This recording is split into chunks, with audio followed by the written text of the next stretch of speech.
গোপালগঞ্জ। গোপালগঞ্জ। গোপালগঞ্জ থেকে আসছেন আপনি গল্পটা জি বলার জন্য? জি। আচ্ছা, শুরু করেন ছোটবেলা থেকে, যেখান থেকে মনে আছে আমাকে বলেন গল্পটা আপনি। ছোটবেলা আমার আব্বা বিডিআর এ চাকরি করতো। আচ্ছা। বাবা এবং আর 3টে চাচা আছে আমার, ওনারা সবাই বিডিআর এ চাকরি করতো। ফ্যামিলি খুবই ভালো ছিল। আমার বাবার ফ্যামিলিও আমার নানা বাড়ির ওদিকেও অনেক ভালো ছিল, অনেক মানে সয় সম্পদ অনেক কিছু ছিল।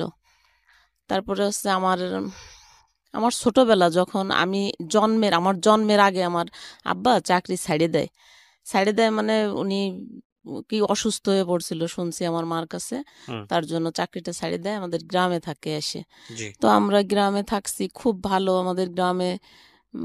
আমার আব্বা চাকরি ছাড়ে দেওয়ার পরে একসঙ্গে যে টাকা পায় না, একসঙ্গে সরকারি চাকরি করলে, হ্যাঁ, পেনশনের আগে আর কি, ওই টাকা পাইয়ে উনি আবার 2টা গাড়ি কেনে। তো একটা ড্রাইভার দিয়ে চালায় আর একটা নিজেই চালাতো। বেশ টাকা ইনকাম করছে তখন। তারপরে যখন আমার 5 বছর বয়স তখন আমার বড় বোনের বিয়ে হয়। তো আমার বড় বোনের বিয়ে হয়েছে, আমার বড় দুলাভাই খুব একটা ভালো মানুষ ছিল না, মানে আমার আব্বা তারে পছন্দ করতো না। আর আমার দুলাভাইও আমার আব্বাকে খুব একটা পছন্দ করতো না। তখন থেকেই ওনাদের দুইজনের বেশ ভালো মনোমালিন্য ছিল। তো মানে শ্বশুর আর জামাইয়ের মধ্যে? হ্যাঁ হ্যাঁ, শ্বশুর আর জামাইয়ের মধ্যে। তারপরে যখন আমার 13 বছর বয়স, আমি ওই ছোটবেলা থেকেই দেখছি যে ওনাদের সঙ্গে ভালো সম্পর্ক না। তো আমার যখন 13 বছর বয়স, আমি তখন ক্লাস 9-এ পড়ি। আমরা খুলনাতে ছিলাম, গ্রামের থেকে আমরা খুলনায় চলে গেছিলাম। আমার আব্বা যখন গাড়ি চালাতো খুলনায়, আমরা তখন খুলনায় সেটেল হয়ে যাই। তারপরে আমার ওই বোন একদিন আমার মারে এসে বলল যে ওরে একটু, উনি আবার চাকরি করতো, আমার বড় বোন চাকরি করতো, ঢাকায় আসবে কি জানি ট্রেনিং এ। তো আমার আমার মারে বলতেছে যে ওরে একটু নিয়ে যাই, আমার 2টা বাচ্চা, ওদেরকে দেখাশোনা করবে, ও থাকলে একটু ভালো হবে। তারপরে ঠিক আছে, আমার আব্বা অবশ্য দিতে চায়নি, জানো তো আমার দুলাভাইরে তো আমার আব্বা এমনি পছন্দ করে না। তো মায়া লাগতেছে, দেশে বলছে কি ঠিক আছে যাও, নিয়ে এসে ভাইয়া 2-3 দিনের ভিতরে, আমি মাত্র 7 দিন ওই বাসায় থাকছি, তো ওই 7 দিনের ভিতরে উনি আমার বিয়ে ঠিক করে ফেলে। আমি কিছুই জানি না, আমি কিচ্ছু জানি না। বিয়েটা কে ঠিক করে? বাবা? না না, আমার ভগ্নিপতি।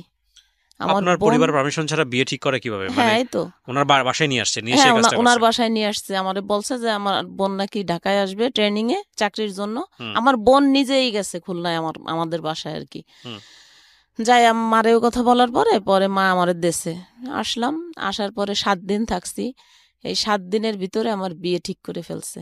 বিয়ে ঠিক করছে এমন একটা লোকের সঙ্গে যার মা নাই, বাবা নাই, ছোটকাল থেকে রাস্তাঘাটে মানুষ হয়েছে, ঘর নাই, বাড়ি নাই, মানে কিছু নাই তার। আর সবচেয়ে বড় কথা হচ্ছে নেশাগ্রস্ত। এই কথাটা কিন্তু আমার আপা এবং দুলাভাই দুইজনেই জানতো যে সে নেশা করে বা তার এরকম কিছুই নাই। তাও আমার দিয়ে দিল, আমার কাছে একটু জিজ্ঞেসও করেনি। আপনার বয়স কত ছিল ওই সময়? আমার তখন 13 বছর বয়স। আপনার বাবা জীবিত, মা জীবিত, এদের অনুমতি ছাড়াই? হ্যাঁ, তাদের অনুমতি ছাড়াই। মানে আমার বোন আমাদের সংসারে পুরো গার্জিয়ান ছিল, নেতাগিরি করতো খালি, মানে খুব মাতুকবাড়ি করতো আমাদের সংসারে। তারপরে তো আমার ওইভাবে, আমিও জানতাম না যে আমার বিয়ে। আমি দেখি কি বাজার সাজার করতেছে, খুব আয়োজন। তারপরে আমার আপার একটা ননদ হয়, চাচাতো ননদ, ও আইসা আমারে বলতেছে, কয় তোর না বিয়ে জানিস। আমি ওদের কাছে জিজ্ঞেস করি কি ব্যাপার, এদের বাড়ি এত আয়োজন কেন, কি সমস্যা? কয় কি কোনো সমস্যা না, তোমার বিয়ে। আমি বলছি কোথায়, কবে, কার সাথে, কি বিয়ে? তারপরে আমার বোন তো মানে খুব ভয় পাইতাম ওনারে, বড় বোন রে খুব ভয় পাইছি। কোনো কথা ওনার সামনে বলার মতো সাহস আমার না, শুধু আমার ফ্যামিলিতেই কারোর ছিল না। তারপরে আর যখন আমার বিয়ে হয় তখন আবার আমার আব্বা অসুস্থ হয়ে পড়ছিল, প্যারালাইজড, এক সাইড বাতিল হয়ে গেছিল। তো আব্বা তখন অসুস্থ, আর উনি তখন সংসারের গার্জিয়ান। তারপরে বিয়ে, এখন ওনার মধ্যে তো কথা বলার কোনো সাহস নাই, ঠিক আছে যা করতেছে করুক। তারপরে বিয়ে দিয়ে দিল ওইভাবে। বিয়ে দিয়ে ভাইয়া একটা ঘর ভাড়া নিয়ে দেশে, সেই ঘর শুধু 4টে বেড়া, আর কিছু নাই তার ভিতরে। আপনার বাবা জানতো না ওই সময়টাতে যে আপনার বিয়ে না দিচ্ছে? না না না, আমার বাবা জানছে অনেক পরে, আমার বিয়ের প্রায় 15 দিন পরে আমার মা বাবা জানছে। সবাই, আমার ফ্যামিলির সবাই জানছে যে বিয়ে দিয়ে দিচ্ছে। তারপরে এখন আমি ঘুমাবো কিভাবে, রাত্রেবেলা নিয়ে গেছে। আমি যাই দেখি আমার স্বামী যে উনি ঘরের ভিতরে ঘুমায় আছে, আর আমি পার কাছে সারা রাত বসে থাকলাম। উঠে আমার একটু জিজ্ঞাসা করলো না যে আমি কে, কোথা থেকে আসলাম বা কিছু কিছু না, সে ঘুমাচ্ছে। তারপরে আজান দেশে ফজরের, আমি নামাজে গেছি। নামাজে যাই আমি আরেক ঘরে যেয়ে শুয়ে আছি। এটা হলো আমার আপার শ্বশুর বাড়ি। বসে প্রথম রাতটা কাটলো। আচ্ছা। পরের দিন আমাকে গোপালগঞ্জ শহরে একটা বাসা ভাড়া নিয়ে আসছে, ওইখানে থাকলাম। রাত্রেবেলা কিসে ঘুমাবো, পানির পিপাসায় জান বেরোয় যাচ্ছে, একটু কিছুতে পানি খাবো এরকম। তখন অ্যাভেলেবল কিন্তু বোতলও পাওয়া যেত না, পানির বোতল। সে অনেক আগের কথা, হুম 89 সালে আমার বিয়ে হয়েছে। হুম তারপরে একটা চাপ কল ছিল, ওই কলের থেকে হাত দিয়ে যায় পানি খাইতাম। হুম আর রাত্রেবেলা ঘুমালাম কিসে, একটা মাদুরও নাই, একটা বালিশ নাই। তো গাড় থেকে একটা ওন্না তাই বিছাইয়ে মাটিতে ওইভাবে ঘুমাই থাকলাম। এরকম 7 দিন থাকলাম ওই বাসায়। হুম 7 দিন থাকার পরে আমার বোন আসছে, আইসে আমাদের দেখে খুব কান্না টান্না করতেছে আমারে দেখে। মানে আমার চেহারা এমন হয়ে গেছে যে আমার চিনার উপায় নেই। মশায় আমার এরকম করছে যে কামড়ায় টামড়ায় আমার মনে হচ্ছে আমি মরে যাব, এরকম অবস্থা। ওকে। আর ওই লোকটার সঙ্গে বিয়ে দিয়েছে, ও আমার সঙ্গে তেমন কথা বলে না, ও সারাক্ষণ ওই নেশা নিয়েই থাকে। আমি মরে কি গেলাম না, করতো, বেঁচে পেশায় কি থাকলাম। করতো? ড্রাইভার ছিল, ড্রাইভার। আচ্ছা। বাসের ড্রাইভার। আচ্ছা। বিয়ে করছে, 2টা শাড়ি, একটা একটা আয়না, একটা চিরুনি, এইসব দেছে। হুম তাও ওই মানুষের কাছ থেকে টাকা উঠাই টুঠাইয়ে এইভাবে। হুম তারপরে আর তখন তো আর ফোন ছিল না যে আমি আমার মা বাবার সঙ্গে যোগাযোগ করব কিভাবে, কোনো ফোন ছিল না। আর আমারে কি করতো, দিনের বেলা ঘরের ভিতরে তালা মেরে থুয়ে যেত গাড়ি চালাইতে। রাত্রে 9টা 10টার দিকে আসে, তখন তালা খুলতো। কি বলেন, আর বাসায় কেউ ছিল না? হ্যাঁ, অন্য অন্য ভাড়াটেরা থাকতো। ওদের ধারণা ছিল যে আমি চলে যাবো, ওইরকম একটা ছেলের সঙ্গে আমি থাকবো না। এই জন্য সে তালা মেরে হ্যাঁ যেত? হ্যাঁ, এই জন্য তালা মেরে রাখতো। এইভাবে 11 মাস রাখছে আমার এরকম তালা বন্ধ করে। আর আমার আপা মাঝে মাঝে যায় দেখে আসতো আমারে। তারপরে 11 মাস ওইরকম ভাবে আমি থাকলাম। আর এর ভিতরে আমার মা বাবা যখন জানলো যে আমার এরকম বিয়ে দিয়ে দিয়েছে, 15 দিন পরে জানছে। 1-1.5 মাস পরে আমার মা আর আমার আব্বা আমার আমার বাসায় আসছে আমার দেখার জন্য। হুম দেখে আর কি করবে, তখন তো আমার আব্বাও অসুস্থ, এক সাইড পড়ে গেছে, হাঁটতে চলতে অনেক কষ্ট হয়। আমার মারে নিয়ে আসছে। তো দেখি আর কি করবে, ঠিক আছে যা হবার হয়েছে। কিন্তু আমার আব্বা ওনার একদমই পছন্দ করেনি। আমার আব্বা ছিল খুবই অন্যরকম মানুষ, খুবই ভালো মানুষ ছিলেন। তারপরে পছন্দ না করলেও এখন আমারে, তারপরে আমার মা বুঝাইছে যে থাক, কপালে যা ছিল হয়েছে, যাই যা হোক মাইনে নে, কি করবি আর। তারপরে মাইনে নিলাম। এরকম আস্তে আস্তে এক একদিন গাড়ি চালায় আসে, একটা হাতে ভাতের হাঁড়ি কিনি, একটা কড়াই কিনি, এরকম করে করে কিছু কিছু জিনিসপত্র কিনলাম। 2টা বালিশ, একটা কাঁথা, এরকম কিনে টিনে কোনো মতে সংসার করতেছি। এর ভিতরে আমার বোন এসে আমারে বলতেছে যে এই জায়গায় আর থাকা লাগবে না, ওনার শ্বশুর বাড়ি আমারে নিয়ে যাবে। ওনার শ্বশুর বাড়ি, ওনাদের একটা কাচারি ঘর আছে, ওই ঘরে নিয়ে আমারে রাখবে। হুম তারপরে ঠিক আছে। ওর আমার স্বামী আমার আপার কথা ছাড়া চুল পরিমাণও এদিক ওদিক যাইতো না। সে যা বলতো উনি তাই শুনতো। সে যে বলছে যে আমার বাসায় যাইতে হবে, ঠিক আছে চলো, নিয়ে গেছে। ওইখানে রইছি। সারাদিন গাড়ি চালাতো। তখন খুব বেশি টাকা পেতো না, 175 টাকা 100 টাকা এরকম বেতন পাইছে। তাতে তো অনেক আগের কথা, তাতে তো সংসার চলেও আমরা কিছু কিছু টাকা জমাইছি। এইভাবে বেশ কিছুদিন ওনার কাছে থাকছি। কিন্তু আমার কাছে একটা টাকাও দেয়নি কখনো। ওই যে খাইতে টাইতে যা লাগছে, বাজার টাজার আনছে, হুম আর যা টাকা জমছে সব আমার বোনের কাছে। তো এরকম করতে করতে আমার প্রথম একটা ছেলে হলো, ছেলেটা মারা গেল। তারপরে আরেকটা ছেলে যখন হবে, আমার মনে হয় 6 থেকে 7 মাস হবে পেটে, তখন ও আমার বিয়ের 1 বছর পরে আমার আব্বা মারা গেল। হুম আমার আব্বা মারা যাওয়ার পরে তো আমার বড় ভাই আর আমার মেজো ভাই, আমার যে বড় 2টা ভাই, আমরা তো 5 ভাই বোন, আমার বড় 2টা ভাই আর বোন একটা, তারপরে আমি, আমার পরে আরেকটা ভাই। তো এই যে আমার বড় 2টা ভাই, এই 2 ভাই মিলে, মেজোটা একটু কম, বড়টা বেশি, হুম আমাদের যা কিছু ছিল সংসারের, টাকা পয়সা, ধন সম্পদ, গাড়ি বাড়ি, সবকিছু তছনছ বেচে কিনে, মানে কি যে করছে সে নিজেও আমরা জানি না কেউ। অথচ এই যে যে বাড়ি বিক্রি করছে, গাড়ি বিক্রি করছে, সব টাকার ভাগ কিন্তু আমার মেজো ভাই, আমার বড় ভাই, আমার বড় আপা, আমার বড় বোন, এরা সবাই পাইছে, এদেরকে দেছে। কিন্তু আমারে আর আমার ছোট ভাইরে কিচ্ছু দেয়নি। আপনার বাবা? আমার বাবা তো তখন নাই। কে দেয়নি এটা? আমার বড় ভাই 2জন যে, আচ্ছা। আমার বড় বোন, এই 3 ভাই বোনে মিলে আমাদের যত সম্পদ ছিল সব নষ্ট করছে। বড় হুম। ভাই বেশি করছে, বড় বোন বেশি না। বাড়িটা শুধু বড় বোন বিক্রি করছে। আর গ্রামে ধানের জমি থাকে না, হুম। এই জমি ছিল অনেক, আমাদের প্রায় 30 বিঘার মতো। এইগুলো সব আমার ভাই বিক্রি করছে। তো তখন এক পর্যায়ে আমাদের সংসার এমন অবস্থা যে এখন আমার মা না খেয়ে মারা যায়, এরকম পরিস্থিতি হয়ে গেল। আমার 3টে ভাই থাকতে, আমার ছোট ভাইটা তখন ছোট, ও কোথায় গেছে, ও হারাই গেছে, ওরে খুঁজেও পায় না কেউ। তারপরে এরকম করতে করতে আমার বড় বোন গ্রামে অনেক টাকার দিনা হয়ে গেল। আচ্ছা। অনেক টাকার দিনা হয়ে গেছে, তখন আমার ছেলেটা পেটে, বাচ্চা হবে, আমি তো ওনার বাড়িতেই থাকি। তো উনি আমারে বলতেছে কি যে আমি, ওনার স্বামী আবার তখন চিটাগাং থাকতো, হুম। বলে কি আমি চিটাগাং চলে যাব, আমি অনেক টাকার দিনা হয়েছি, এখন এই সবাই দিনাদাররা খুব চাপ দিচ্ছে, আমি আর এখানে থাকতে পারবো না, তো তুই এখন কি ব্যবস্থা করবি কর, কোথায় যাবি কি করবি কর। তখন আমি কি অবস্থা, আমি মানে দিশাহারা হয়ে গেছি, আমি কি করব এখন, আমার এই অবস্থা। আমার বোন গেছে নভেম্বরের 25 তারিখে, ডিসেম্বরের 4 তারিখে আমার ছেলে হয়েছে, তাহলে হুম। বোঝেন 9 দিন পরে তখন আমার অবস্থা কিরকম। তারপরে আমি কোনো উপায় না পাইয়ে যাই আমার বড় ভাইরে ধরলাম যে দাদু, আপনি হচ্ছে একটা ঘর ভাড়া নেন, আমার এখন এই অবস্থা, আমি একটু সুস্থ হই, তারপরে দেখা যাবে একটা কিছু করব। তখন আমার স্বামীরও চাকরি নাই, হুম। ওই নেশা টেশা করে, এ দেখে ওই ড্রাইভার একবার অ্যাক্সিডেন্ট করছে, পরে মালিক নামাই দিচ্ছে, আর ওরে গাড়িটাই দেয় না। হুম। তো এরকম স্ট্যান্ডে ঘুরে ঘুরে বেড়ায়, কেউ একটা কাজ করালো, 20 টাকা দিল, এইভাবে চলতেছে। আর আমিও এরকম কষ্ট করে চলি। তারপরে আমার বড় ভাই একটা ঘর নিল, ওইখানে আমার ছেলেটা হইলো। ছেলে হওয়ার পরে 1.5 মাস আমি আমার ভাইয়ের বাসায় থাকলাম। হুম। তারপরে বললাম কি যে ঠিক আছে, তাহলে উনিই বললো যে ঠিক আছে চলো আমরা এখন আলাদা একটা বাসা নিই ছোটখাটো দিয়ে, আমরা ঠিক আছে বাসা নিলাম একটা ছোট দেহে। তো বাসা মানে কি, একজনের বাড়ি এলি রান্না করে, সেই রান্নাঘরের এক পাশেও রান্না করে, আর এক পাশে ছোট্ট একটা ঘর, 150 টাকা ভাড়া।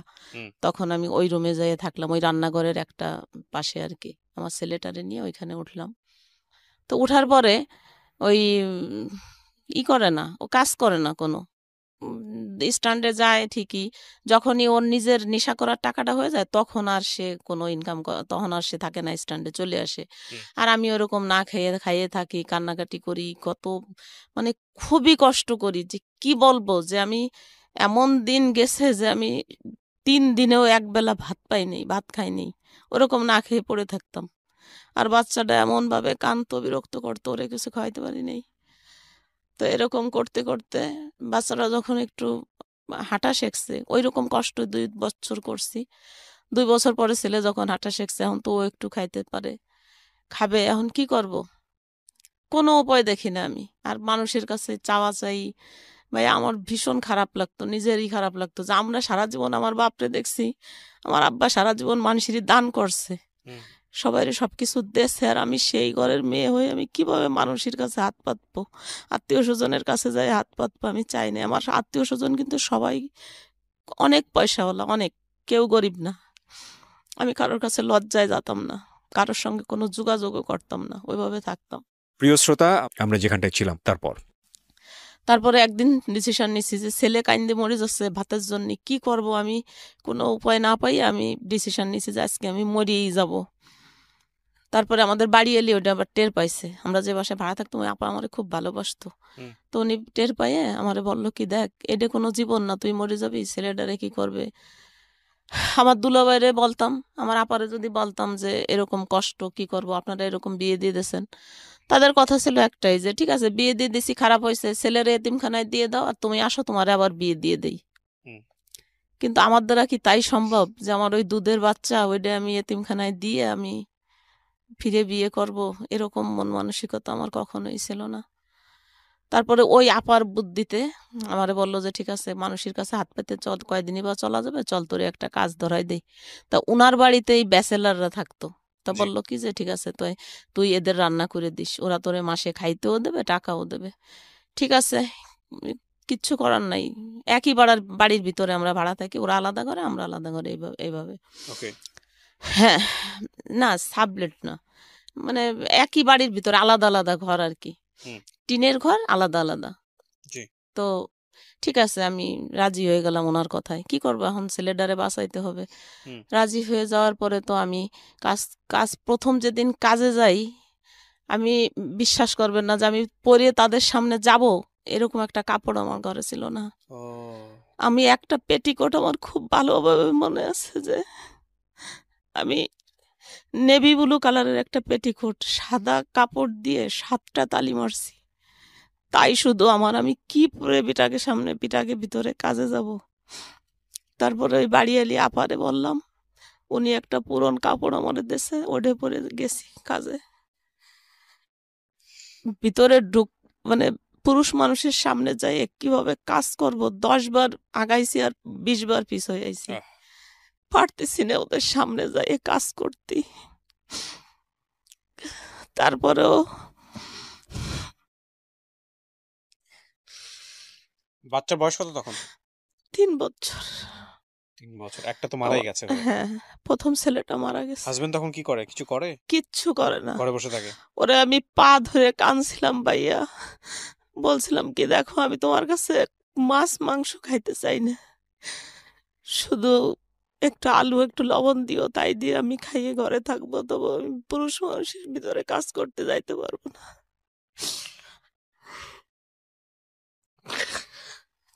কিন্তু ও তাও আমারে কখনো দেয় নেই। কাজ কাজ করে খাইছি, ঘর ভাড়া দিছি, বাচ্চারে মানুষ করছি, ছেলেটারে স্কুলে ভর্তি করছি। লেখাপড়ায় এত ভালো ছিল, ওর যখন ও প্রথম ক্লাস 5-এ ট্যালেন্ট ফুলে বৃত্তি পাইছে, কিন্তু কোনো প্রাইভেট দিতে পারি নাই। 5 পর্যন্ত আমিই পড়াইছি। আমি এসএসসি পরীক্ষা দেয়নি, 9 পর্যন্ত পড়ছি।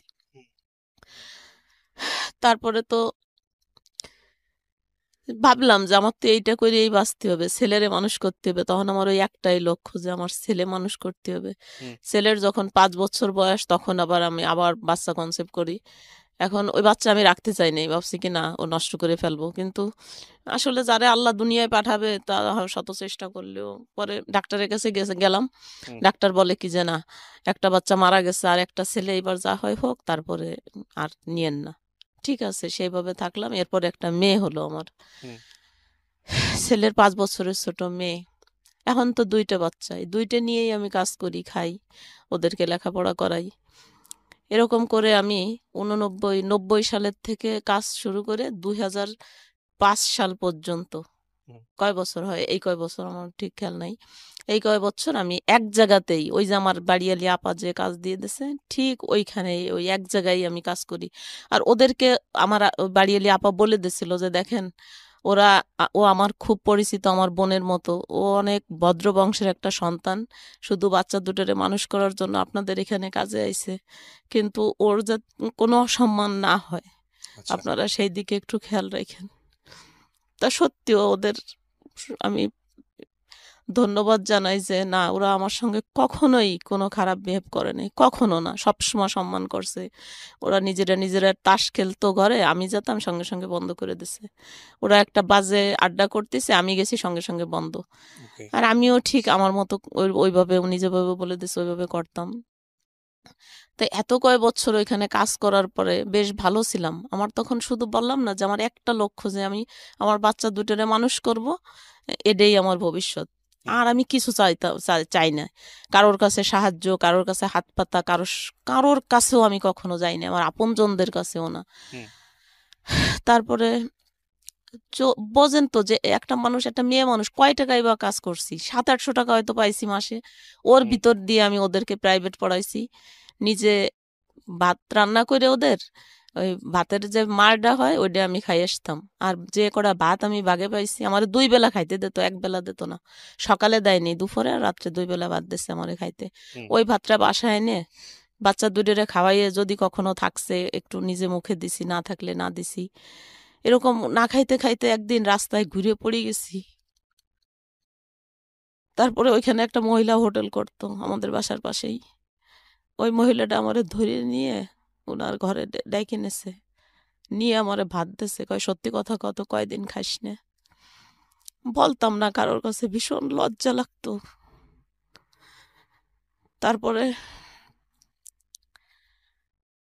এই যে 2005 সালে ওই ম্যাচে নতুন একটা লোক আসলো, জজ কোর্টে চাকরি করে, ভালো একটা পোস্টে, হুজুর টাইপের, অনেক সুন্দর, এত বড় দাড়ি, কপালে দাগ হয়ে গেছে নামাজ পড়ে, 5 ওয়াক্ত নামাজি, আর এমনিও আমি একজন মুসলমান, ও 5 ওয়াক্ত নামাজি, আমি এমনি শ্রদ্ধা করতাম অনেক। কিন্তু আমার ওই টাইপের কোনো মন মানসিকতা ছিল না যে তার সঙ্গে আমার কিছু হবে বা কিছু, এরকম না। হুম কিন্তু ওই লোকটা জানি না ও কি ভাবতো আমারে ওইরকম। ও এর ভিতর আরেকটা ঘটনা আছে, এই যে যখন এই লোকটা আসবে তার কিছুদিন আগে আমার ছোট ভাইটা, অনেক দিন পরে আমার ছোট ভাইটা আসে, খুঁজে পাই আর কি। হুম আসার পরে ও বলে কি, আপা আমি হোটেলের কাজ জানি, তুই যদি আমার একটা দোকান দিয়ে দিস তাইলে আমি হচ্ছে এইখানে একটা দোকানদারি করলে তাহলে তোর ছেলে মেয়েও ভাতের কষ্ট কম পাবে, এরকম একবেলা খাস 2 বেলা না খেয়ে থাইস, এটা তো আমারও খারাপ লাগে দেখলি, হুম তা তুই যদি পারিস তাহলে আমার একটা দোকান দিয়ে দে। তারপর বললাম যে ভাই দেখ, আমার কাছে তো কোনো টাকা নাই, আমার একটা চেন আছে, একটা কানেরটা আছে আমার আব্বার দেওয়া, তো ঠিক আছে, তুই যদি করিস তাহলে আমি এই 2টা দরকার হলে বিক্রি করে দেবো, এই টাকায় যদি হয় তাহলে তুই কর। কয় হ্যাঁ ওই টাকাই হবে, তুই দে। তারপরে আমি ওইগুলো বিক্রি টিক্রি করে ওরে একটা হোটেল দিয়ে দিলাম। তা আলহামদুলিল্লাহ ওরে হোটেল দেওয়ার পরে ও নিজেও অনেক কর্মশীল, কর্ম মানে খুব কষ্ট করতে পারে, কর্মঠ। হুম তো ওর ওই হোটেলে বেশ ভালো, আজকে ভালো কালকে আরো ভালো, তা এরকম করতে করতে দিন দিন ভালোই উন্নতি হচ্ছে। উন্নতি হইতে হইতে এখন আমারও বলতেছে যে আপা, আমার তো আসলে ওর বউ একা এইসব কাজ করে পারে না, অনেক কাজ, একটা হোটেলে তো বোঝেনি কত বাটা কোটা, রান্না বান্না, পানি ধরা, তো অনেক কাজ, তুই যদি একটু হেল্প করিস তাইলে আমার একটু সুবিধা হবে, তোরে আমি টাকা দেবো। আমি কিছু আচ্ছা ঠিক আছে, আমি তো টাকাই খুঁজি, ঠিক আছে আমি করব। ওদের ওইখানে 3 বেলা রান্না করছি, আর সারা দিন রাত 1টা পর্যন্ত আমার ভাইয়ের ঘরে কাজ করছি। হুম তা ভাই বাইরে করে কাজ করার পরের থেকে আল্লাহর রহমতে আর ভাতের কষ্ট পাই নাই, 3 বেলা 3 জনেই সুন্দরভাবে খাইছি। আর ভাই যে টাকা দিছে, আর ওদের ওইখান থেকে আমি 700-800 টাকা পাইছি, এই দিয়ে আমার ছেলে মেয়ের লেখাপড়া খরচ, ঘর ভাড়া চলছে। এইভাবে চলতেছে চলতেছে, বেশ ভালো আছি, অনেক ভালো আছি আলহামদুলিল্লাহ। আমি করি যে না আমি ভালো আছি। আমার ছেলে তখন 7-এ পড়ে, হুম যখন এই লোকটা আসলো 7-এ পড়ে। এখন এই লোকটা আমার ওই কাজ দেখে শুধু আফসোস করতে করতে মরিয়েই যায় যে এই মেয়েটা কেন এত কষ্ট করবে, এইরকম একটা ছেলের সঙ্গে এরে কেন বিয়ে দিল। এই যে আমাদের যে বাড়িয়ালি, এই বাড়িয়ালি আপা আর ওনাদের বাড়ি এক জায়গায়, মুকশেদপুরে একই জায়গায় ওনাদের বাড়ি। তো ওনাদের আগের পূর্ব পরিচয় আছে ওনাদের সঙ্গে, তো ওই আপার সঙ্গে যায় খালি উনি সবসময়ই করে। আর আমারে এতটা দরদ দেখায়, এত মায়া দেখায় হুম যে ভাবা যায় না যে এই ভদ্রলোক। হ্যাঁ এই ভদ্রলোক, মানে ওনার সব কিছুতেই একটু বাড়াবাড়ি, আমার কাছে মনে হয় যে বাড়াবাড়ি। তারপরে আমি একদিন ওনারে বললাম যে ভাই, আপনি না এরকম করেন না, আপনি এরকম করলে আসলে তো এগুলো আমরা এই জায়গায় অনেক ভাড়াটিয়ারা একসঙ্গে বসবাস করি, আর তাছাড়া আমার ছোট ভাই বউরে আমি বাঘের চেয়ে বেশি ভয় পাই। ও যদি কোনো ক্রমে এইগুলো দেখতে যায়, আমি আমি রান্না করতেছি, আপনার কাজ আমি করব, মাংস আনলে উনি কাটি দেবে, চলা আনতো উনি গুছাই দেবে, আমার এগুলো করতে দিত না। তা আমি বলছি কেন এরকম করবেন, কিসের জন্য এরকম করলে তো আসলে আমার এই জায়গায় কাজ করা হবে না, আর আমি কাজ না করলে তো আমার বাচ্চা 2টা না খেয়ে মারা যাবে, তা আপনি এরকম করেন না। কিন্তু না, সে আমার কোনো কথাই শুনতো না, সে ওই রকমই করতো। হুম তারপরে হঠাৎ একদিন আমারে প্রস্তাব দিছে, আমারে বিয়ে করবে সে, হুম বিয়ে করবে। আমি মানে অবাক হয়ে গেছি, কি কয় আমারে বিয়ে করবে মানে, কেন আমি কি বলছি কারোর কাছে? আমার স্বামী আছে এখনো, সেটাই। স্বামী যেরকমই হোক তবুও তো আমার সঙ্গে আছে সে, সে তো আমারে ছাড়ি যায়নি, আমিও তারে ছাড়ি নেই, একসঙ্গে আছি। ওরকম স্বামী ওই স্বামী দিয়ে কি করে, যে 1 টাকা ইনকাম করে দেয় না, রাতের পর রাত বাইরে থাকে, সারাদিন থাকে না, এরকম মানে অনেক বিভিন্ন দেখায় যে এরকম স্বামী ওরকম স্বামী। আমি বলছি থাক, আল্লাহ যা লাগছে কপালে তাই হয়েছে, তবুও আমি কোনোদিনও। আর মেয়েদের দ্বিতীয় বিয়ে কেন জানি আমার খুব ঘৃণা লাগতো, আমার খুবই খারাপ লাগতো, এটা আমি কখনো করব না। আর আমার যদি সেই ধরনের মন মানসিকতা থাকতো তাহলে তো আমি বিয়ের বাচ্চাও হতো না, বিয়ের 1 মাস পরেই আমি চলে যাইতে পারতাম। কিন্তু আমার তো ওরকম মন মানসিকতা না, যে ঠিক আছে আল্লাহ আমার কপালে যা লাগছে আমি তাই নিয়েই থাকবো, এরকম। কিন্তু ও আমারে এত ডিস্টার্ব করতো সব দিক দিয়ে, খালি বলতো কি ঠিক আছে, কাজ কি কি বিয়ে করা লাগবে না, তাহলে কাজ বন্ধ করে দিতে হবে, আবার কাজ করতে পারবেন না, কাজ করেন না। তখন আমার সাথে আপনি আপনি করে কথা বলে, আপনি কাজ করেন না, আপনি কেন কাজ করবেন, আপনি কি হোটেলে কাজ করা মেয়ে, আপনার চলাফেরা কথাবার্তায় তো মনে হয় না যে আপনি কাজের মেয়ে, এরকম বলতো। আমি আমি বুঝতাম না যে ওনার কি সমস্যা। তারপরে ওই বাড়িয়ালি আপারে দিয়ে একদিন প্রস্তাব দেয়, এরে দিয়ে প্রস্তাব দেয়, ওরে দিয়ে প্রস্তাব দেয়, ওনার মেয়েদের দিয়ে প্রস্তাব দেয়। আমি সবসময় না না না এরকম করে 8 মাস। তো একদিন আমি হুট করে ঘরে যাই, শুনতেছি আমার বাড়িয়ালি যে আপা ওর মেয়ের কাছে বলতেছে, বলতেছে কি ওরে আমি ছলে বলে কৌশলে যেভাবেই হোক আমি ওরে বশ করবই এবং আমি ওরে বিয়ে করব। তারপরে এই কথা আমি নিজের কানে শুনে ফেলছি। শোনার পরে আমি কথা বলার তো সুযোগ নাই, তখন ফোনও ছিল না। তো আমি বলছি কি ভাই, একটা চিঠি লিখছি, আমি একটা চিঠি লিখছি। আমি বলছি ভাই দেখেন, আপনি আমার অন্তত পক্ষে আমার বাচ্চা দুটোর দিক তাকাইয়ে আপনি আমারে ক্ষমা করেন, এরকম আপনি করেন না, তাহলে কিন্তু আমার বাচ্চা নিয়ে আমার আত্মহত্যা করা লাগবে। আপনি আপনি যা বলতেছেন এটা কখনোই সম্ভব না। আপনারও বউ ছেলে মেয়ে আছে আমি জানি, আর আমার স্বামী আছে, আমার সন্তান আছে, আপনি এই পথে আর এক পাও আগায়েন না। কিন্তু সে আমার কোনো কথাই শোনে নেই। সে যদি আমারে সত্যিই ভালোবাসতো তাইলে এত বড় ক্ষতি আমার সে করতে পারতো না। ওই ঘরে আরেকটা লোকও আমারে নাকি পছন্দ করতো, আমি জানি না, মনে মনে। আমারে কখনোই বলে নাই, কোনোদিনও না। সে আমার বাপের বয়সী, বুঝবেন না, পা চুল দাড়ি সেই সময় পাইকি টেকে সাদা হয়ে গেছে। সে মনে মনে পছন্দ করতো, কিন্তু সে কখনো আমাকে কোনো ডিস্টার্বও করে নাই, কিচ্ছু বলেও নাই কোনোদিন। তাই একদিন ওই ওই লোকটার সামনে আমি ভোরবেলা ওই বাসায় গেছি সকালে নাস্তা রান্না করার জন্য। ওই দিন শুক্রবার ছিল, হুম। ঘরে শুধু ওই দুইটা লোকই ছিল। তাই ওই লোকটা, ওই বুড়ো লোকটা বাথরুমে গেছে আর উনি একা। উনি কোরআন শরীফ পড়তেছে, আমি যাই দেখি কোরআন শরীফ পড়তেছে। তা আমারে দেখে কোরআন শরীফটা বন্ধ করে বালিশের উপর রাখে আইসেই আমারে ধরে বইছে। যেই ধরে বইছে, আর এখন আমি কি করব, আমি পাগল হয়ে গেছি, আল্লাহ কি করে। তারপরে ওই যে যে লোকটা বাথরুমে গেছে, ওনাদের ঘরেরই একজন মেম্বার, উনি আবার ওই মুহূর্তেই এসে পড়ছে। সবগুলো ব্যাচেলর থাকতো ওখানে? হ্যাঁ, ব্যাচেলর থাকতো সবাই। তারপর? তারপরে উনি ওই দৃশ্য দেখছে। এরপরে তো আমি বলছি যে এখন আমি খুব রাগ হয়ে গেছি। আমার এত কষ্ট লাগছে যে আমি এত বছর যাবত এখানে কাজ করি। আমার কখনো এরকম হয় নাই? হুম। কোনো একটা বদনাম নাই। আর কখনো আমার এরকম হয় নাই। আর এই লোকটা এত বিশ্বাস করি উনারে, এত ভালো বলি সবার কাছে যে নামাজ কালাম করে, আমার খুব ভালো লাগে। কিন্তু সেই লোকটার ভিতরে এইরকম শয়তানি, ও আমারে, আমি ওরে তুই তুই করে তখন বলছি। আমি কইছি শোন, তোরে আজকের দিনের ভিতর আমি এইখান থেকে তাড়াবো। ওই যে যে ঘরের যে মালিক, মানে যে আমার যে নেছে কাজে, ওই ভাইয়ের কাছে আমি বলছি যে আমি ওই ভাইয়ের কাছে বলে দেবো আজকে যে তুই আমার সঙ্গে এরকম ব্যবহার করছিস।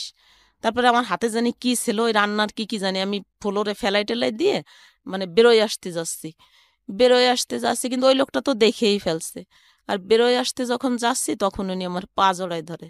আল্লাহর কসম করে বলতেছি ভাইয়া, যে আমার এমন মেজাজ খারাপ হয়েছে, আমি বলেই দেবো সবার কাছে। হুম। কিন্তু ওই লোকটা আমার পা জড়ায় ধরে আমারে বলতেছে, আমারে যদি মারার ইচ্ছে থাকে আপনি আমারে নিজের হাতে মারেন, তবুও আমারে অপমান করেন না, আপনার পা ওই লোকের দুইখান ধরে। সামনেই? ওই লোকের সামনেই আমারে অপমান করেন না। আর এইটা যদি আমার অফিসে জানাজানি হয় তাহলে আমি আত্মহত্যা করব। হ্যাঁ, এরকম বলতেছে। প্রিয় শ্রোতা, আমরা যেখানটায় ছিলাম তারপর? তারপরে তো আমি তখন আর রান্না বান্না কিচ্ছু করিনি, রাগের চোটে ঘরের থেকে বেরোয় আইছি। বেরোয় আসার পরে ওই যে যে লোকটা, হুম। যে যার সামনে এইসব হয়েছে, উনি আবার ব্যাংকে চাকরি করত। হুম। ভালো একটা পোস্টে উনিও চাকরি করত। তো ওই লোকটা এসে আমারে বলতেছে যে আপা, আপনারে আমি কিছু টাকার ব্যবস্থা করে দেব। ওই যে আপনার সঙ্গে এই ব্যবহার করছে, তো আপনি আমি জজ সাহেবের কাছে যাই, আপনারে নিয়ে বিচার দেবো ওর বিরুদ্ধে, আপনি উনি বলবেন। কে ছিল? উনি কি উকিল ছিল? না না, উনি উকিল ছিল না, উনি ব্যাংকে চাকরি করতো। আর এই যে যে লোক, এ হুম। হলো পিসকার ছিল। পেশকার ছিল? এই হ্যাঁ দাড়িওয়ালা হ্যাঁ ভদ্রলোক ইনি হ্যাঁ হ্যাঁ পেশকার হ্যাঁ ছিল? হ্যাঁ, হ্যাঁ। পেশকার ছিল। না, তখন পেশকার ছিল না, তখন মনে হয় ক্যাশিয়ার ছিল, পরে প্রমোশন হয়ে পিসকার হয়েছে। আচ্ছা। তখন ক্যাশিয়ার ছিল জজ কোর্টের। হুম।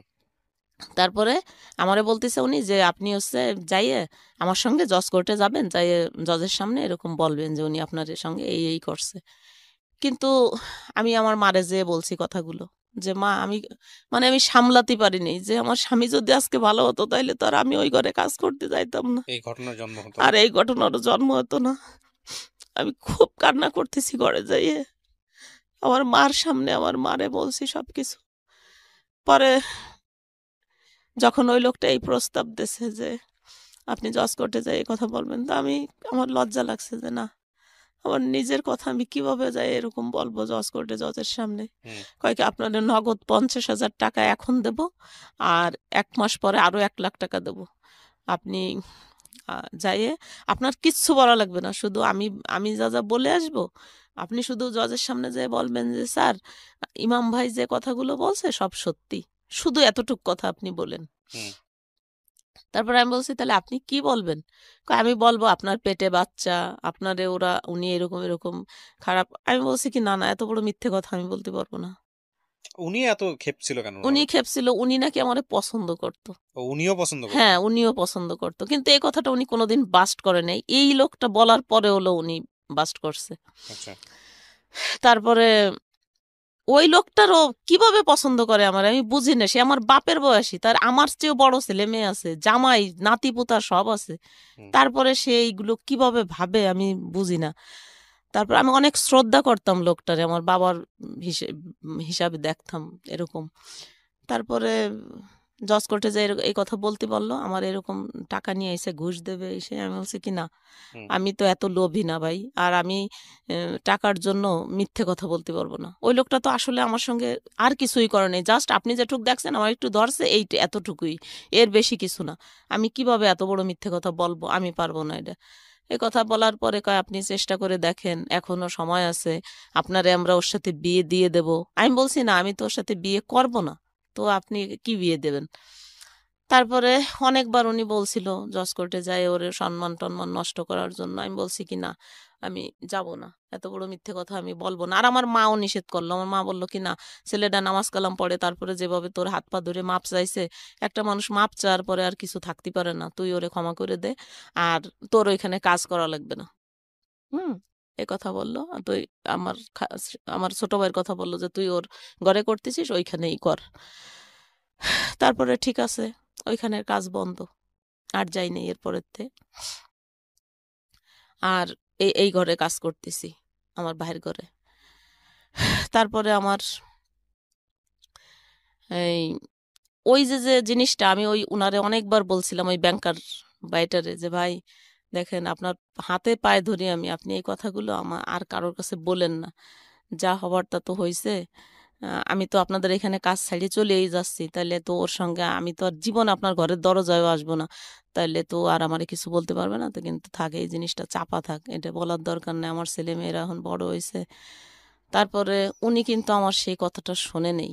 উনি যাইয়ে আমার ভাই ভাবি মানে বাড়ির যত লোক ছিল সবার কাছে উনি এই কথাটা বলে দিছে। ওহো।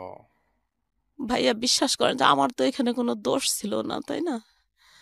তো আমি ওইখানের কাজটা তো ছাড়িয়েই দিয়ে আসলাম। হুম। আমার শেষ আশ্রয় আমার ভাইয়ের ঘর। আমার ভাইও আমারে ওই সময় বের করে দিল, বের করে দিছে।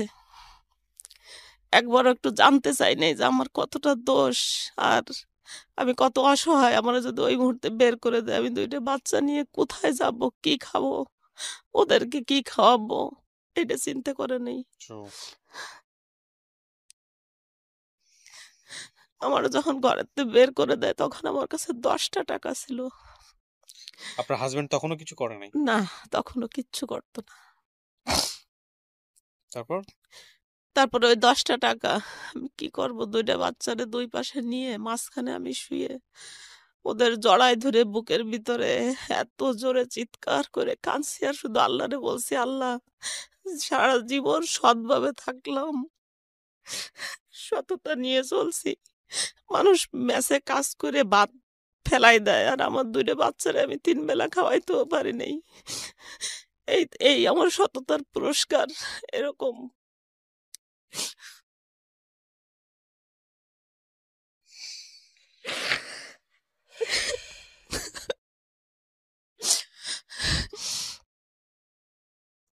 খুব দুঃখজনক, খুবই তারপরে দুঃখজনক। ওই 10টা টাকা দিয়ে 5 টাকা দামের পাউরুটি পাওয়া যেত তখন।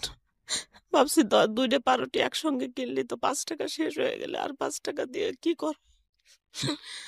তারপরে একটা পাউরুটি কিনে ওকে দুই ভাই বোনরে খাওয়াইছি রাত্রে।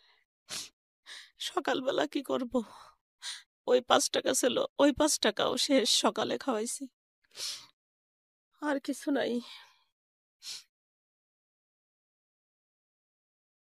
তারপরে ওই বাড়িয়ারির ঘরে একবেলা চাইছি, দেখ আমার ছেলে মেয়ে দুটো ক্ষুধায় মরে যাচ্ছে, ওদের দিকে আমি তাকাতে পারি না, নিজের পেটেও তো ক্ষুধা, কি করব? মানে তখন আমি কোনো উপায় পাই না, আমি কি করব এখন? ওই লোকটার কি হইলো? হ্যাঁ, ওই লোকটা তখন ওই রকমই আছে। হুম। তারপরে যখন এরকম, তখন ওই বাড়িয়ালির কাছে আমি যাই রাত্রিবেলা কাঁদছি অনেক, আপা আমি এখন কি করব, আমার ভাই তো আমার বাইরে করে দিছে, ঘৃণায় আমার মুখই দেখবে না। হুম।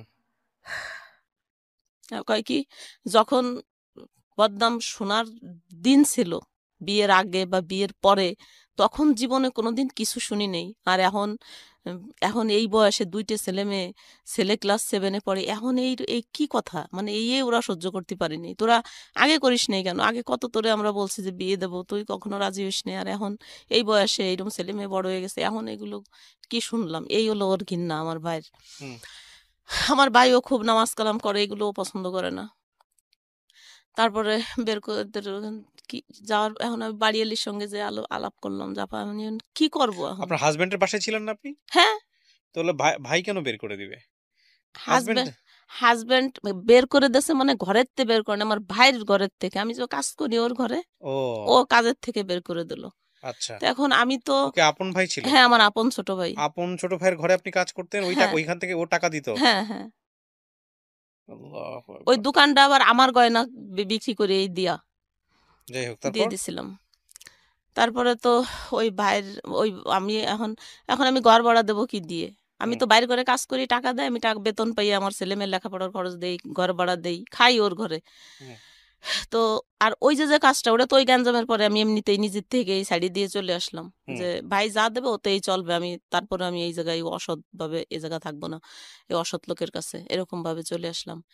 পরে ওই বাড়িয়ালি বলল ওই লোকটারে, এই হুম, পিসকার রে, যে আপনি দেখেন তো কি একটা কাজ করলেন, আর আজ আপনার জন্য এখন ও বলতেছে যে ওর বাচ্চাদের নিয়ে ও মারা যাবে, ওর তো কোনো উপায় নাই। আর এই গোপালগঞ্জ শহরে আমাদের সবাই চেনে, আমি তো বাইরে যেয়ে কোনো কাজ করতে পারবো না। হুম, আর বাইরে কি কাজ করব আমি? লেখাপড়া জানি না, এসএসসিও পাশ করি নাই। এসএসসি পরীক্ষা দিতে চাইছিলাম, কিন্তু ওই লোকটা আমার দিতে দেয়নি। হুম। সবাই বুদ্ধি দিত যে স্কুলে পাঠালি চলে যাবে, এই সেই, এই জন্য আর আপনার লেখাপড়া হাজবেন্ড দিতে করায়নি। দেয় নাই? হ্যাঁ। তারপরে ওই ওনারা যখন এসব বলল, তখন উনি বলল কি, জাপা ঠিক আছে, আমার জন্যই যখন ওর এত বড় ক্ষতি হয়েছে, ওর কাজ নাই, ছেলে মেয়ে নিয়ে এরকম না খেয়ে মরে যাচ্ছে, তাহলে আপনি এক কাজ করেন, আমি ওরে বিয়ে করব, দেখেন এখন ও রাজি হয় নাকি। এখন তোর কোনো উপায় নাই, এখন তো রাজি হওয়াই উচিত। তারপর ওই বাড়ি এলে এসে আমার অনেক বোঝাচ্ছে, অনেক, যে দেখ ওই ছেলেটারে আমি চিনি, ও অনেক ভালো। তাই বলছি ভালো, তো ও আমার সঙ্গে এরকম করলো, ওর তো বউ ছেলে মেয়ে আছে, ও কেমন ভালো, তাহলে আবার বিয়ে করতে চাই, কি হুম, ভালো আপনার কাছে? কয় কি না, ওর বউর হলো প্যারালাইজড, এক সাইড, প্যারালাইজড না, জাস্ট ও অসুস্থ ছিল, ডাক্তারের কাছে নেছে, ডাক্তার নাকি কি ভুল ট্রিটমেন্ট করে এরকম বিছনায় পড়া। তো তো ছেলেটা অনেক ভালো। আর আমি দেখছি খুব ভালো, সত্য কথা বলে, নামাজ কালাম করে, এইটুক দেখছি আর কি। হুম। উম, বাড়ি কি আছে না আছে তা তো আর জানি না। তারপরে এইসব বলার পরে বাড়ি এলে এরকম বোঝাচ্ছে, আমি একবার এক মনে করে ঠিক আছে রাজি হয়ে যাই। এখন কি করবো তাহলে, ছেলে মেয়ে নিয়ে কি মরে যাব? আর ছেলে মেয়ে, ছেলে 7-এ পড়ে ওর, আর ছেলেটা ক্লাস 5-এ ট্যালেন্ট ফুলে বৃত্তি পাইছে, মেয়েটা এত ভালো ছাত্রী। আমার ছেলে এবং মেয়ে দুইটাই ক্লাস 1 থেকে 10 পর্যন্ত ওদের এক রোল ছিল, হুম, কখনোই ক্লাসে দ্বিতীয় হয়নি। এত ভালো ছাত্র, আর এত সুন্দর চেহারা আমার বাচ্চা দুইটার, হুম, যে না দেখলে আসলে বিশ্বাস করা যায় না। দুইটা ছেলে মেয়েরই এত সুন্দর দেখতে, এত সুন্দর মেধা। তা আমি হুম। কিভাবে এখন ওদের লেখাপড়া চালাবো? আমি কি করব? আমি দিশাহারা হয়ে গেছি, কোনো উপায় নাই। একটা মেয়ে অসহায় হইলে যা হয় আর কি। জি, স্বাভাবিক। তারপরে এখন আমি বলছি কি যে ঠিক আছে, আমার বোন, আমার ওই আপা বলতেছে যে দেখ, ও আর যাই হোক বেইমান না, ও যাই করুক, কিন্তু তোরে কোনোদিনও ফেলবে না, হুম, তোরে ও রাখবে। আর তোর আর ছেলে মেয়ে বড় হচ্ছে, এখন কিভাবে চলবি তুই? আর তোর ভাইও তো তোরে বের করে দিল, হুম। আর তো কেউ কোনো সাহায্য সহানুভূতি করে না, তাহলে কি হাজবেন্ড করবি? কোথায় তখন? হাজব্যান্ড সাথেই, হাজব্যান্ড তো কি হাজব্যান্ড, ও সকালবেলা যাবে, রাত 12টার সময় ঘরে, আসলে আসলো, না আসলে নাই। আইসে একটু খাইছো নাকি খাও নেই, কোনোদিন জিজ্ঞেসও করে নেই ছেলে মেয়েরে। ও আইসেই ওর নেশা নিয়ে ব্যস্ত। কি দিয়ে নেশা করতো? গাঁজা খাইতো, গাঁজা। হ্যাঁ, এগুলোর কোনো ভ্রুক্ষেপ নাই তার? না না, এগুলো কোনো ভ্রুক্ষেপ নাই। এগুলো ভ্রুক্ষেপ থাকলে কি আমার জীবন আজকে এই পর্যায়ে আসে? তারপরে কি হলো? কি করলেন? তারপরে এরকম করে করে একবার মনে মনে ভাবি যে রাজি হয়ে যায়, আবার ভাবি কি না, কিভাবে সম্ভব, আমার ছেলে মেয়ে কি ভাববে, হুম, আমার আত্মীয় স্বজন কি ভাববে, আমার ফ্যামিলিতে কারো কোনো মেয়ের 2 বিয়ে নাই, আমি কি করব? কোনো, আর এদের নিজের অভাব, না খাওয়ার যন্ত্রণা, ছেলে মেয়ের মুখের দিকে আর তাকাতে পারি না। আমার ছেলে যেদিন বৃত্তি পরীক্ষা দিতে গেছে ভাইয়া, একদিনে 2টে পরীক্ষা হয়েছে। হুম। আমার ছেলে যখন 5টার সময় পরীক্ষা শেষ হয়েছে, রাস্তার উপর ঘুরে পড়ে গেছে ক্ষুধার যন্ত্রণায়? ক্ষুধার যন্ত্রণায়। সকালবেলা 1 গ্লাস পানি শুধু জড়ছে, খাওয়াই দিছি। কটা ভাত খাওয়াই দিতে পারিনি। তো এই ছেলে মেয়ে নিয়ে এখন আমি কি করব? কোনো তারপর? উপায় না দেখে তারপরে আমি এক পর্যায়ে রাজি হয়ে গেলাম। ও তারপরে আমি বললাম কি, "আপা আমি কেন জানি বিশ্বাস হয় না আমার যে ছেলে মানুষ তো আমার কেন জানি বিশ্বাস হতে চায় না।" তারপরে ওই কথা আবার ওর কাছে ওই আপা বলছে ফোনে। উনার আবার ফোন ছিল, আমার ফোন ছিল না। হুম। তো বলছে, বলার পরে কয়, "ঠিক আছে, কিভাবে বললে বিশ্বাস করবে? আপা আমি আপনার বাসায় আসতেছি।"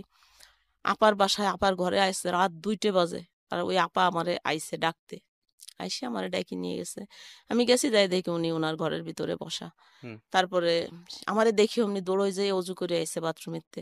হুম। অজু করে এসে কোরআন শরীফ বুকের ভিতরে নিয়ে বলতিছে যে, "আমি তোমারে অনেক পছন্দ করি। আমি কোনো লাভে, কোনো লোভে, কোনো স্বার্থের জন্য না। তোমার মতো একটা ভালো মেয়ে আমি দেখছি এত কয় মাস যাবৎ, যে তোমার অনেক সুনাম। আজ ১৩ বছর তুমি এক জায়গায় কাজ করো। তোমার অনেক সুনাম শুনছি আমি। তো আমি এত একটা ভালো মেয়ের জীবন এরকম নষ্ট হয়ে যাক, এটা আমি চাই না। তো আমি কোনো চাহিদা নাই আমার। আমি শুধু তোমারে বিয়ে করব, আর তোমারে আমি টাকা দেব। তুমি তাই দিয়ে ছেলেমেয়ে মানুষ করবা, তুমি খাবা। তোমার করা লাগবে না, কাজ করা লাগবে না।" হুম। এই কথা বলল কোরআন শরীফ ছুঁয়ে ওই আপার সামনে, যে আমি কখনো ওরে ফেলবো না, সারা জীবন ওর ওর সঙ্গে থাকবো। এরকম মেলা কিছু বলল। বলার পরে ওই দিন আমার মনটা একটু চলে যাচ্ছে নিজের কাছ থেকে, তা নিয়েও কোনো হ্যাঁ, চিন্তা নাই? কোনো সুখ দুঃখ নাই। যায় যাক, থাকে থাক, ইচ্ছে। কোনো ব্যাপার না। ইন্টারেস্টিং। তারপরে ডিভোর্স দেওয়ার পরে আমারে বলল যে, "ঠিক আছে, তাইলে এখন তো আর বিয়ে করা যাচ্ছে না। ৩ মাস ১৩ দিন হবে।" তারপরে তখন আমি চলে গেলাম আমার বোনের বাসায়। হুম। বোনের বাসায় যেয়ে ৩ মাস থাকলাম, ৪ মাস থাকলাম। ৪ মাস পরে আসার পরে বিয়ে হলো ওর সঙ্গে। বিয়ে হওয়ার পরে আমি ৬ বছর, এই বিয়ে হওয়ার পরেই আমারে আবার বলল কি, যে আমি বললাম যে, "না, আমার ছেলে-মেয়েরে আ ওর কামাই দিয়ে আমি মানুষ করব কেন? আমারে সে বিয়ে করছে, আমার দায়িত্ব সে নিতে পারে। কিন্তু তাই বলে তো আমার ছেলে-মেয়ে না।"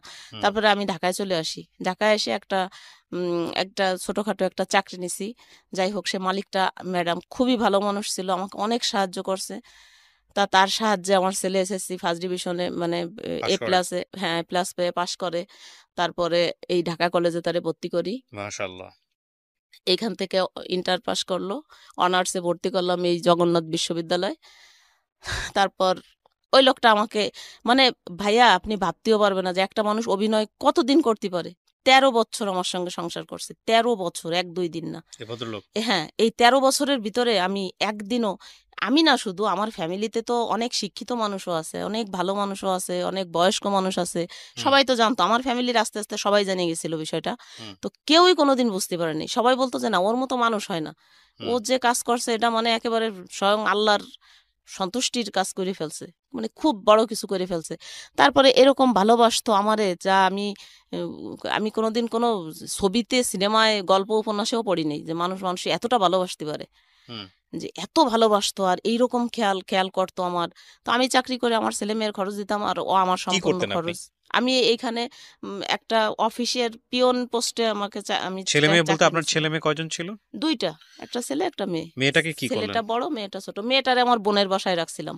আচ্ছা। আমার বোন তখন সিলেট চাকরি করতো। আমার দুলাভাই ব্যাংকে চাকরি করে। হুম। ওই সিলেটে ছিল। আমার বোনের বাসায় রাইখে আপনি ওরে, অভিনয় কেন বলতেছেন এই সেকেন্ড যাকে বিয়ে করলেন? কি না হয়েছে? মানে বুঝতেই পারিনি কখনো যে সে আমার সঙ্গে অভিনয় করতেছে। আমি ভাবতাম যে সব সত্যি। হুম। সবাই ভাবতো, শুধু আমি একা না। হুম। ১৩ বছর সংসার করার পরে ২০০০ এলো ১৯ সালে।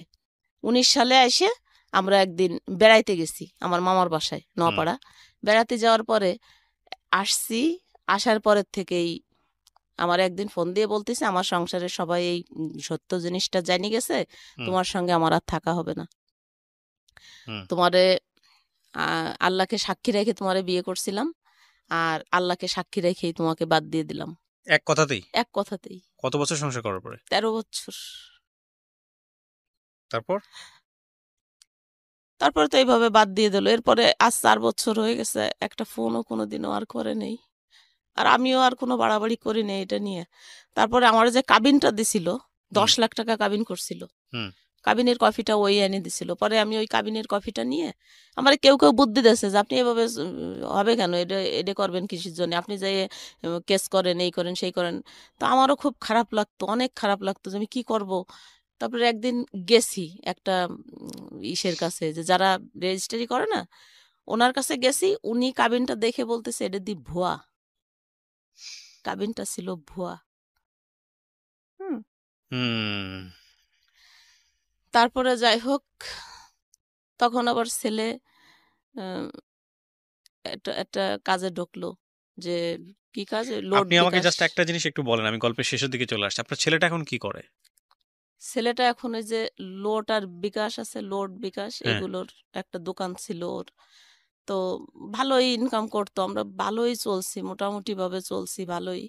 কিন্তু আর এক বিশ্বাসঘাতকরে এরকম বিশ্বাস করে আমার ছেলে তার নিজের ভাইয়ের মতো বিশ্বাস করতো। হ্যাঁ। ওই বিশ্বাসঘাতক সমস্ত টাকা পয়সা, ইভেন এর ভিতরে আমার মেয়ের 2 লাখ টাকা আছে। আমার মেয়ের 2 লাখ সব আর আমার সব মেরে ছেলের। দিছে? হ্যাঁ।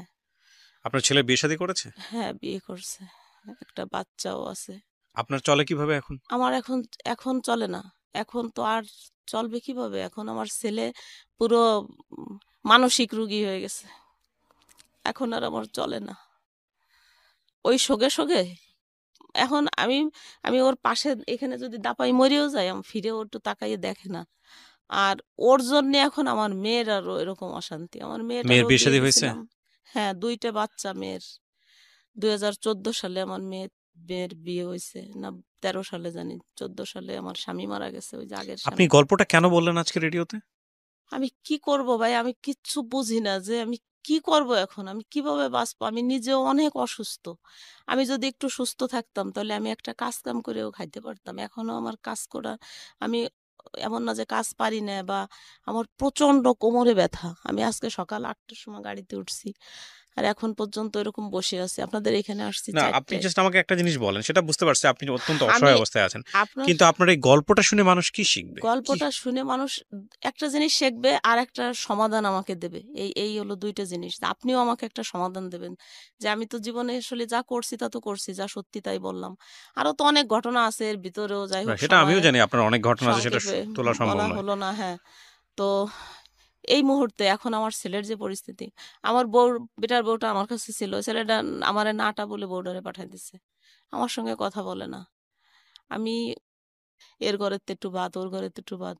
আমি মা, আমি খাইছি, আমি কি মানে, ও এরকম কেন হয়ে গেল আমি বুঝলাম না কিছু, এরকম হয়ে গেছে এখন।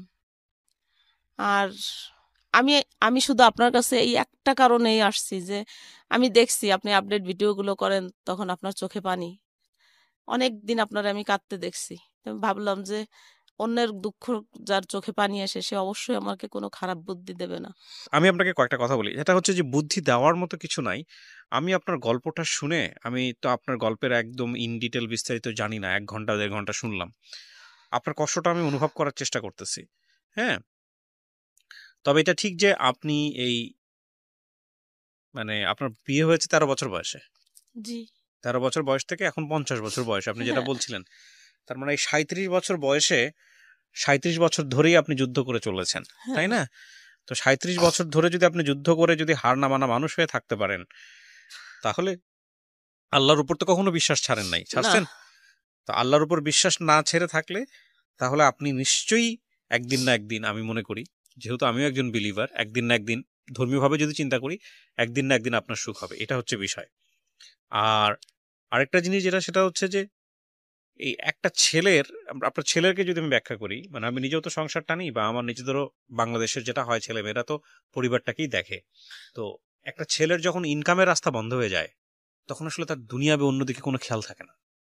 হ্যাঁ, তো ওর যেটা যতদিন হয়েছে, ইনকাম ছিল ততদিন ভালোই ব্যবহার করতো আমার সঙ্গে। কারণ ওর মাথা ঠিক, মাথায় হয়তো বা ব্যালেন্স নাই, যদি আপনার কথা ঠিক থাকে। তো সেই জায়গা থেকে আমি যেটা মনে করি, যে আপনাদেরকে ধৈর্য ধরতে হবে।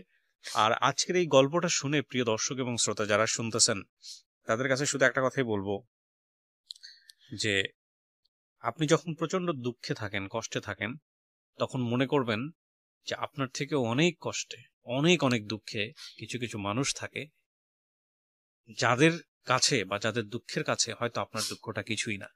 সুতরাং কোনোভাবেই হাহুতাশ করা যাবে না জীবনে, যে যখন কষ্টে আছেন, খারাপ অবস্থায় আছেন, যে সৃষ্টিকর্তা আপনাকে কিছুই দেয়নি, সৃষ্টিকর্তা আপনার সাথে অবিচার করেছেন, এই জাতীয় চিন্তা ভাবনা কখনোই মনের মধ্যে আনা যাবে না। না, না।